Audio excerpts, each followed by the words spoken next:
البطاطا مشرمله بطريقتي وغير في المقله كتجي لذيذه وبنينه ما تشبعوش منها. خليكم معايا نتعرفوا على طريقه التحضير.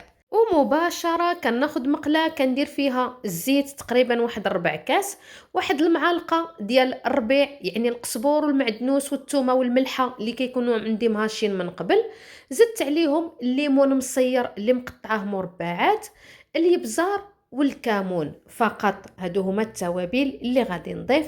كنخلط هاد الشرموله هادي، ومن بعد غادي نزيد واحد الرويس د المعالقه ديال الخرقوم البلدي غير باش نحصل على واحد اللوين اللي كيكون مذهب. ومن بعد غادي نزيد عليهم واحد الربعه د الحبات د البطاطا اللي قطعتهم بهذا القياس هذا.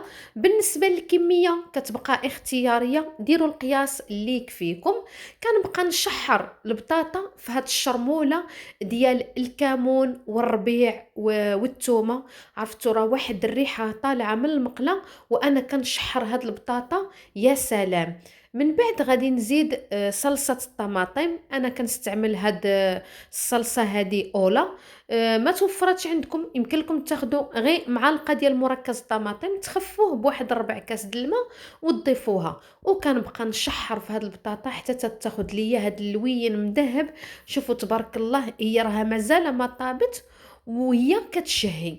من بعد غادي نضيف عليها كاس ديال الماء حتى غنغطي البطاطا. كيف كنعرفوا البطاطا راها دغيا كطيب ما تكثروا لهاش الماء. صافي كنقاددها ومن بعد غادي نغطيها وغادي نقص للنار وغادي نخلي هاد البطاطا طيب على خاطرها. ما نساوش بالنسبه للناس اللي كيبغيو الحار بحالي ديروا واحد المزيود ديال الحار. ومن بعد ما طابت البطاطا سمعوا لي الصوت ديال الغليه كيف طالع، تبارك الله كتشهي.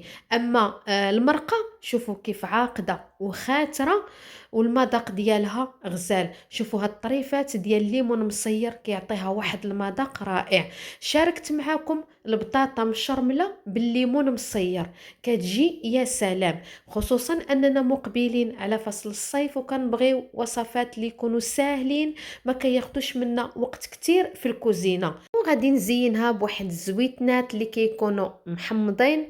وصافي كتكون هذه هي الوصفه اللي حضرت معاكم هذا النهار.